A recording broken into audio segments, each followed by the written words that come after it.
Ce matin, nous nous envolons vers l'une des plus belles gorges de la Réunion. 6 minutes seulement en hélicoptère depuis Pierrefonds.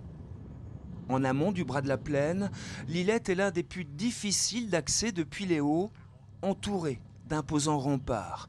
Bienvenue à Grand Bassin, déconnexion assurée. Depuis quelques jours, des agents du tampon bousculent la quiétude des lieux.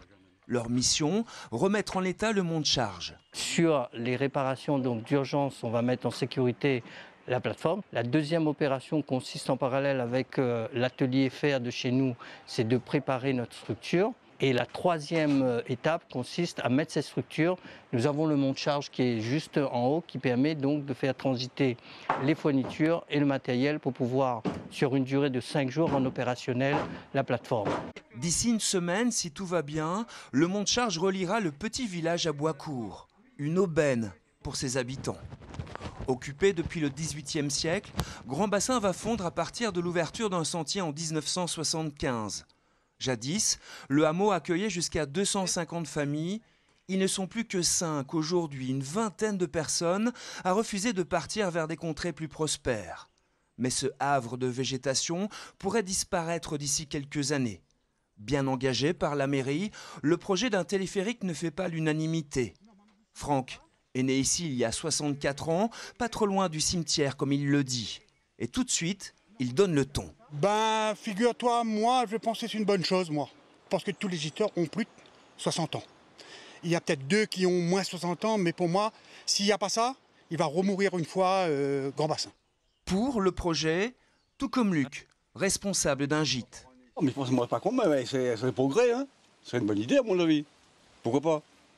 Partout il évolue, sinon, ben, je pense que oui, c'est une bonne idée.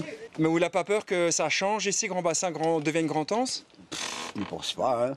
Un téléphérique ici, au cœur d'un îlet typique du mode de vie traditionnel, la question divise.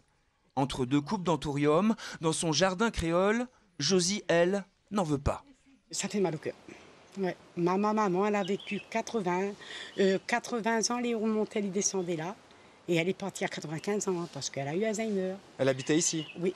Vous voyez, vous, mourir ici? Ah ouais. Ce sera plus le petit village charmant qu'on a. Des contrastes jusqu'au sein d'une même famille. Dans leur gîte, Dany et Marie-Jeanne partagent leur amour pour Grand Bassin. Ici, c'est le bonheur est dans la montagne. C'est différent, non? Le bonheur est dans la montagne. Voilà. Et ça se voit où il est heureux. Et si vous aimez la nature, quoi demander mieux? Vous êtes heureux ici? Ah oui.